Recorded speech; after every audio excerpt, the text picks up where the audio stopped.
Hey,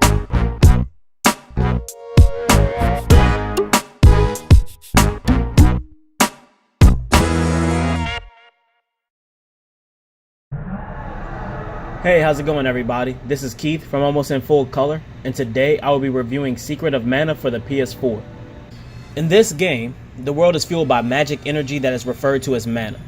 Long ago, mana was used in ways that upset the gods, so much so that they sent beasts down to kill people who had been abusing mana. The biggest transgression made against the gods was to fuel a warship known as the Mana Fortress with mana. A hero comes along with the mana sword, disables the fortress, seals it underneath the palace. Secret of Mana is the story of a young boy who is called upon by the Mana Sword to defeat the evil empire who seek to unearth the Mana Fortress to control the planet. Secret of Mana released in 1993 for the Super Nintendo and was recently remastered and re-released on the PS4. For those who played the original, the visuals will take you back to playing the Super Nintendo version of it. Although the environments look different, they look exactly the same. It's stunning and is a testament to how far game development has come. One addition to the game is that of cutscenes. We all know Square Enix for being a company whose devs can make cutscenes blow your mind.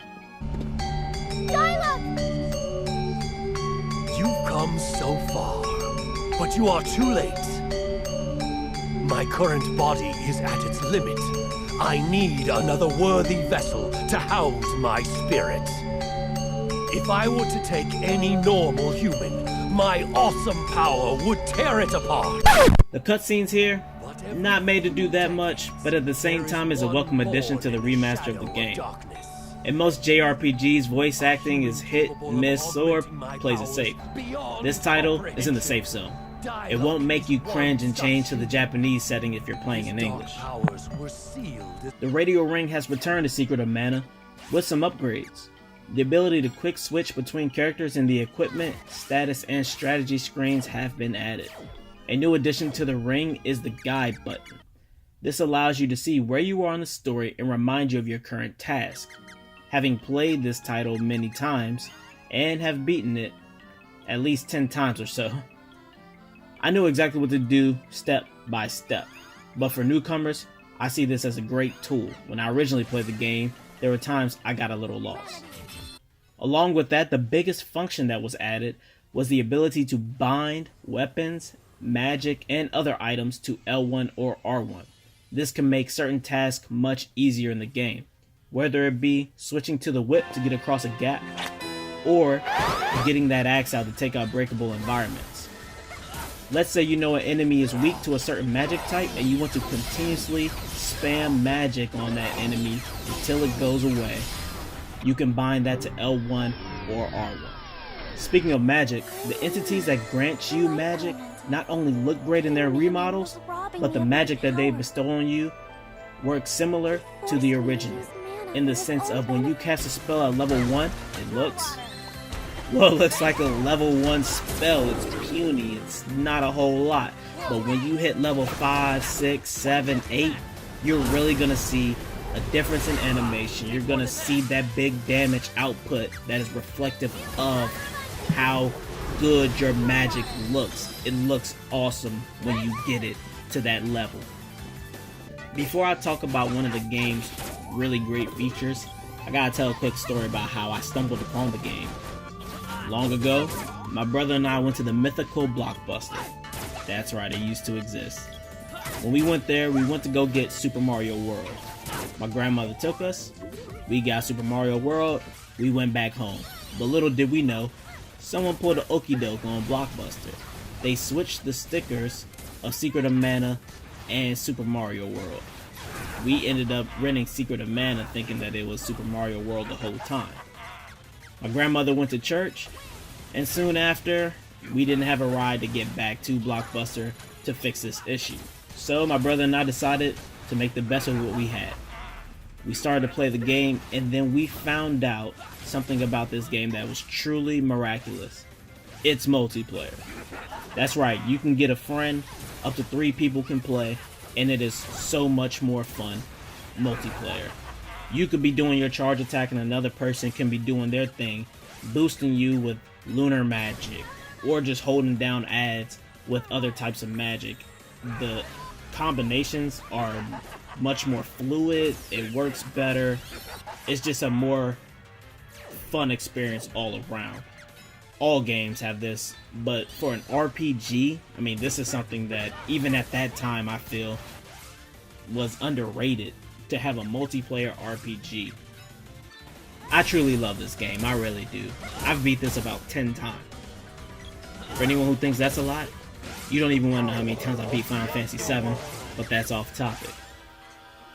Although I beat this game a lot and I got pretty much what I expected, I was kind of disappointed that they didn't take more liberties with this game. There's issues that I had that I felt like could have been addressed, such as the charge system. The main character does not have MP, he does not have access to magic. So this would have been a good time to give him something, such as SP, where he could perform charge attacks and at the cost of SP, binding to R2 and L2.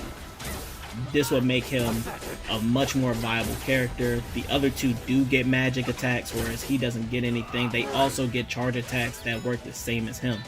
So to give him something, to give him a little more oomph as the hero in the story, I kind of felt like they could have buffed him a little bit, made him a little better. I was also hoping for a little bit more on the story front. I beat this game, it took me about 13 hours. That's not too bad, but given with the addition of cutscenes, you would have felt that you would have got a little more than, 13 hours out of the game. So adding a few side quests here and there that would give, an orb or maybe an armor piece would have been a good addition. You could have added a little more story into it, fleshed some characters out, and at the same time, giving people a little more XP, a little more magic XP, and just an overall better telling of the story. Another issue I had with the game was actually an addition that they added. Whenever you stay at certain ends, it prompts a cutscene. This Eleni witch wasn't always so scary, right? No, I heard she was a typical old lady before. These cutscenes are used to promote character relationships and to also flesh some characters out. Now I have no issue with the mini cutscene system. That is fine. My issue is that it only happens at certain ends. If you really wanted to push these stories, they should have been at every single end. In reality, playing this game, you don't stay in ends all that often. A lot of times you don't need to, because every time you level up, you get full HP, full MP back. So a lot of times you're not even really needing to stay at ends a whole lot.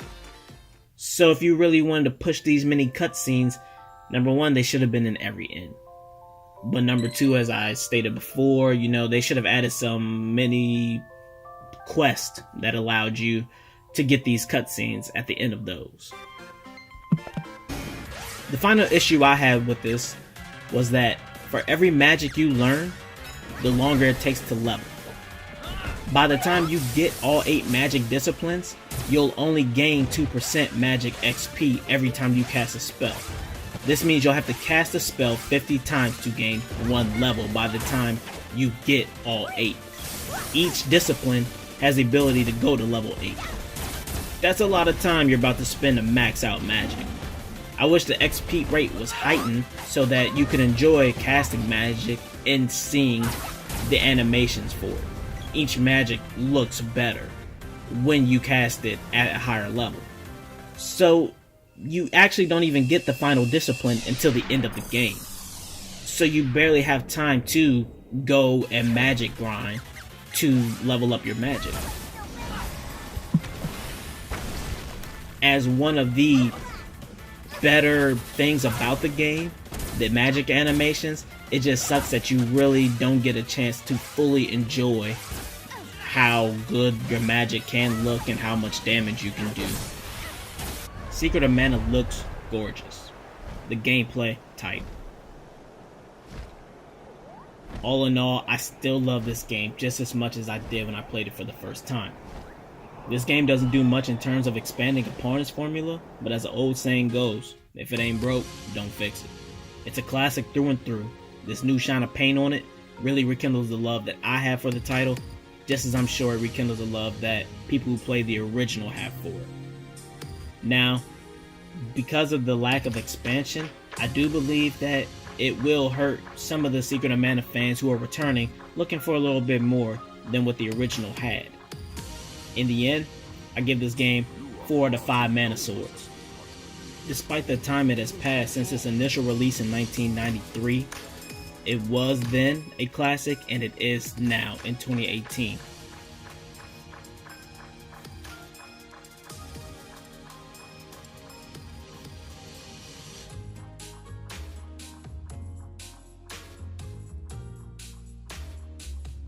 Alright everybody, this is Keith from Almost in Full Color, and thank you so much for tuning into this review. If you enjoy the content, hit that subscribe button and be on the lookout for more content in the future. As always, be safe and be easy.